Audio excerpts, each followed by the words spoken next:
Muy bien, estamos de regreso aquí en el balcón del pensamiento. Es mi primera vez siendo locutor, bastante emocionante. Y pues aprovecho que me dieron la oportunidad, pues saludos a toda mi familia, a mi mamá, a mi papá, a mis hermanos, mis hermanas, mis sobrinos, mis sobrinas. Tengo una familia muy, muy grande. A mis amigos, a las personas pues que más quiero, a mi red de apoyo.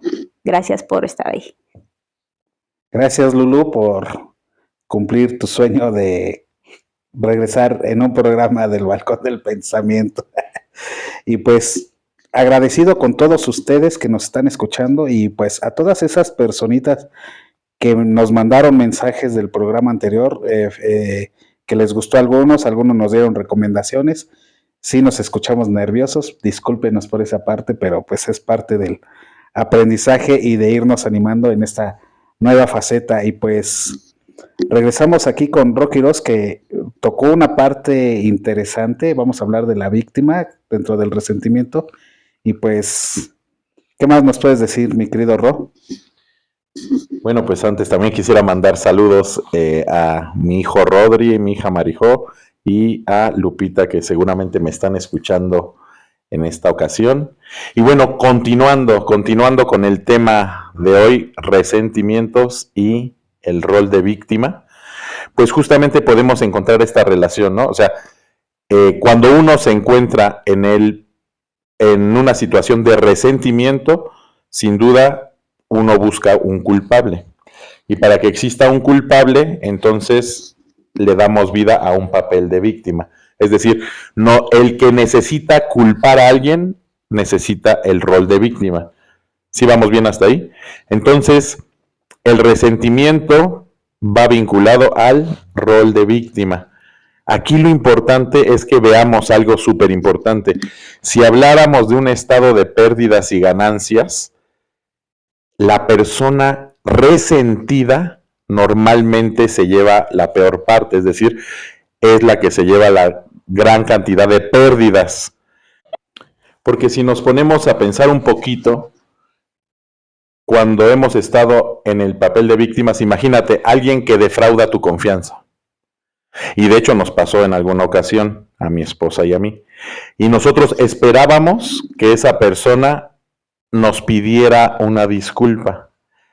Y me acuerdo que todavía nosotros muy dignos fuimos y les dijimos, pues aquí estamos, ¿no? Como para darte la oportunidad de que te reivindiques y que nos pidas una disculpa. Y la respuesta de esta persona me causó mucho más enojo y creo que en su momento hasta mucho más resentimiento, porque fue ay, ¿sabes qué? Ya supéralo. Si tú no lo superas es tu problema.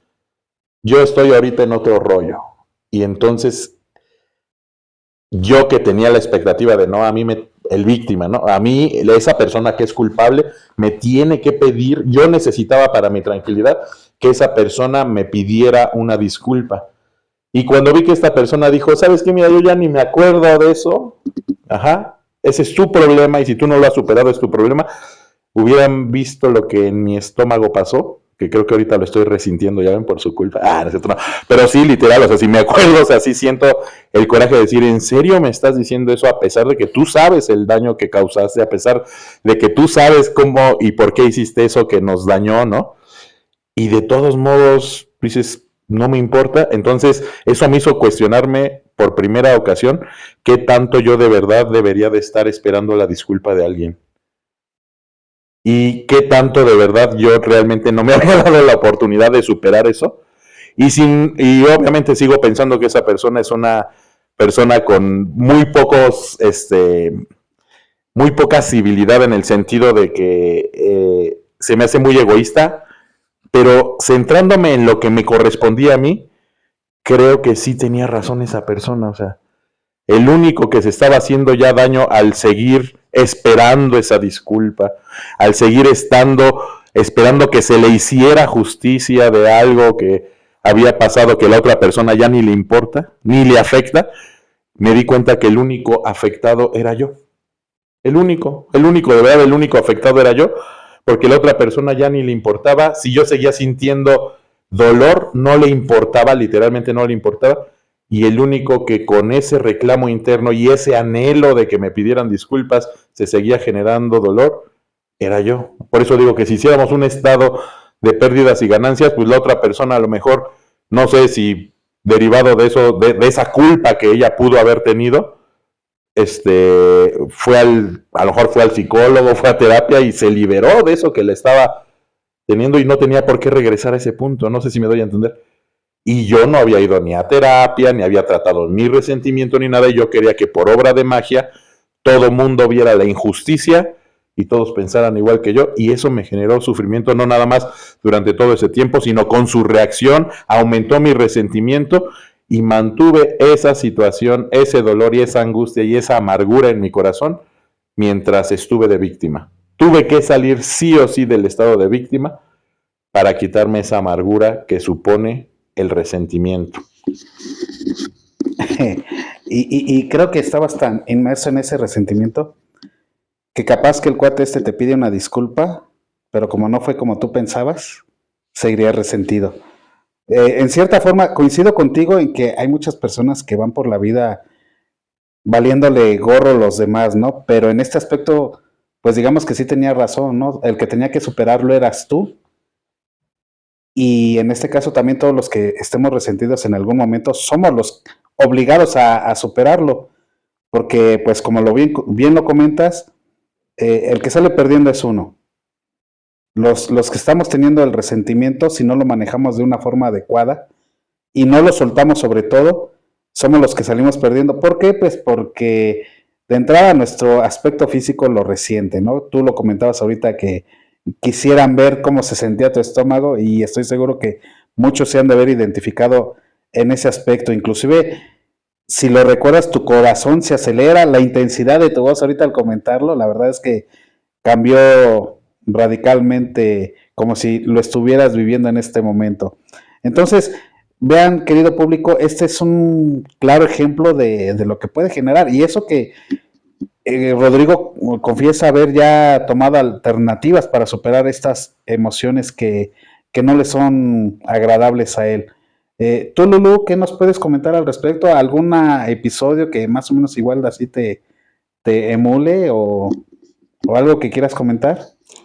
Es que muchos.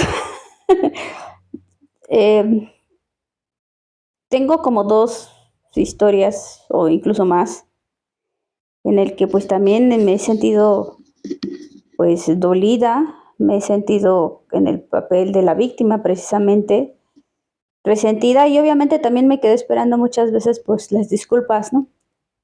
Con el paso del tiempo te das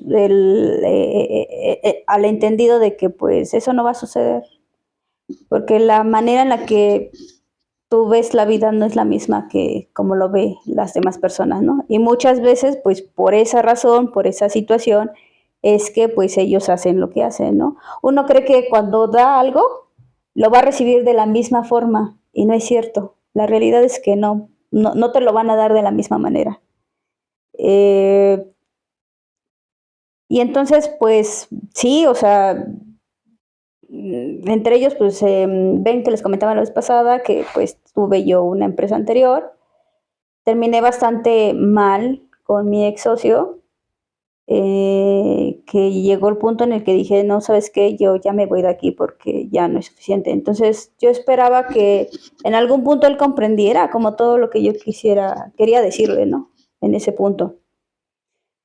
Y pues estaba yo resentida ¿Y saben qué es lo peor? Es que al final uno termina incluso resentido con uno mismo por haber dado las oportunidades, por haber dejado que ciertas personas entren a tu vida.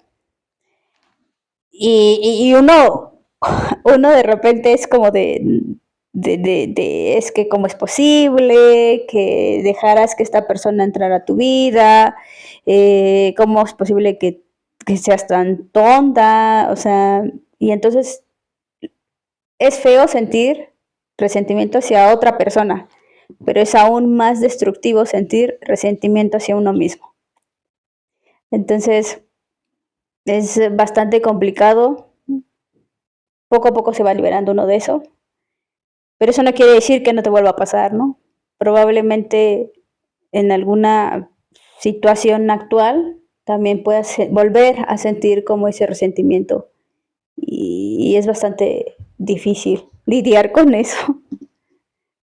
Sí, está bien canijo todo esto y bueno, también me estaba llegando a la mente ahorita que comentaba Rocky Ross del papel de víctima y recuerdo el programa, recordando el programa anterior que decía algunas recompensas ocultas, tal vez ese sea lo que buscan los resentidos, ¿no? Esa recompensa oculta, tal vez de ser apapachados cuando se hacen víctimas, tal vez de sentirse reconocidos, que pudiera ser más una cuestión del ego que en sí del hecho, ¿no? De que te provocó el resentimiento.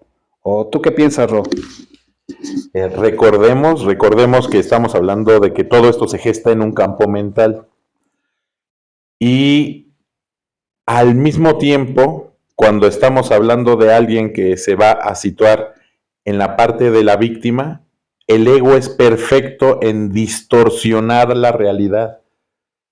Entonces, el ego puede hacer en cualquier momento, el ego desde una óptica no buena ni mala, simplemente la exageración que a veces tiende a poner en nuestro pensamiento el ego, puede hacer tener a una persona, o cuando nos encontramos en el estado de víctima, nos puede hacer creer a través de sensaciones de ganancia. Ojo, son sensaciones de ganancia, pero no son ganancias en realidad. Las sensaciones de ganancia que me puede proveer el estado de víctima es justamente al hacer sentir culpable a la otra persona, merecer algo a cambio. No sé si me doy a entender. Esa es la ganancia. La ganancia es, mientras yo sea el víctima, entonces tengo hasta cierto punto un dominio sobre el culpable, porque el culpable entonces tiene una deuda conmigo. ¿Sí me doy a entender? Sí, exacto. Inclusive hasta como percibir un aire de superioridad, ¿no? Como lo que decías, yo soy mejor que tú y te permito que pidas tu perdón de algo de lo que tal vez esa persona ni sepa qué es lo que debe disculparse, ¿no?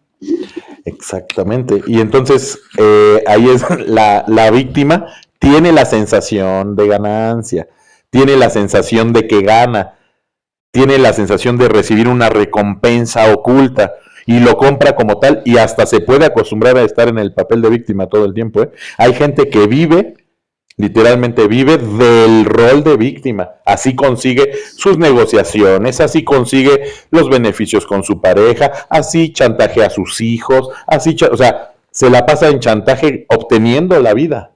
Así come, así todo, así logra todo, así se relaciona. Entonces, alguien que constantemente está en el rol de víctima y se deja seducir por las sensaciones de ganancia, puede empezar a relacionarse desde esa óptica en todo, en su trabajo, en su relación, en todo, en todo, en todo. Inclusive hay personas que por víctima, y aquí sí voy a hablar de algo así, pues generan lástima. Y la lástima les da muchos donativos, ¿no? Yo te ayudo, porque pobrecita no puede, yo le ayudo. Y la otra, pues bien, gracias, gracias. Ahí están las recompensas ocultas.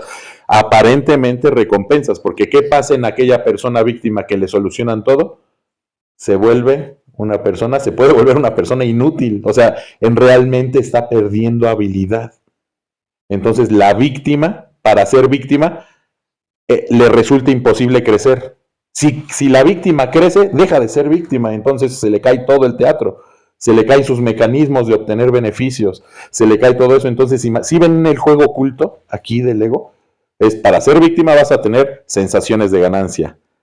Si te sales realmente del papel de víctima, y entonces vas a empezar a crecer en realidad, pero ¿qué crees? Que pierdes todas las sensaciones de ganancia. Y en ese dilema una persona se puede realmente ir en banda en este juego del ego y decir, desde la víctima consigo todo, sensaciones de ganancia. Pero ganancia real, ¿ustedes qué creen? ¿Que se obtiene ganancia real desde el estado de víctima? ¿Tú qué piensas, Arcep? Pues definitivamente y por los hechos creo que no. Y vamos a tomar el ejemplo que tú comentabas hace rato. Tal vez tú tuviste esa sensación de ganancia o inclusive, como lo comentaba, de superioridad ante el otro, pero el otro no cayó en tu juego y mira, te dejó ahí con tu rencor, con tu resentimiento, con tus emociones todas negativas y este cuate pues ni por su mente pasó que te haya hecho daño, ¿no? Tal vez igual él lo hizo, pero en su mente de él, en su ego de él, pensó que había actuado de la forma correcta. Entonces, pues, no hay mucho que buscarlo, querido auditorio. La verdad es que, pues, inclusive a veces podemos quedarnos solo porque nosotros cargamos con el resentimiento, pero las demás personas no, y llegas a hartarlos, a fastidiarlos, que lo más sensato para ellos es, quédate tú con tu bronca, yo me voy, yo me alejo y ya no te perjudico ni me perjudicas tú con tu mala energía, ¿no, Lulu? ¿Qué piensas? Sí, yo creo que a veces, pues lo mejor es alejarse, ¿no? Lo mejor es irse cuando existen estas situaciones que son insostenibles, ¿no? Desde que está una persona tan resentida con la vida, tan resentida con todo, que no es sano vivir a su lado. Y también está esta otra parte, ¿no? De la víctima que todo el tiempo está en el papel de pobre de mí, a mí todo me pasa y cosas y cualquier tipo de pretextos que pueda llegar a poner para no hacer conciencia de lo que le está sucediendo. Al final las personas que están alrededor empiezan a ser comidos por ese sentimiento y empiezan a no vivir en un entorno saludable, en un entorno feliz, en paz. No digo que la vida todo el tiempo vaya a ser así, ¿verdad? Pero creo que debe de haber pues esa tranquilidad. Y entonces, cuando la tranquilidad ya no está, cuando la paz ya no está, lo sensato es irse. Así es. Qué palabras tan sabias nos acaba de decir Lulú. Importante saber cuándo cortar esa situación, ¿no? Cuándo al quedarte te vas a quedar perdiendo y bastante doloroso, ¿no? Nos ha llegado el tiempo de mandar a un corte y regresamos con este super tema que estamos teniendo aquí en tu programa El Balcón del Pensamiento. Quédate con nosotros, continuamos.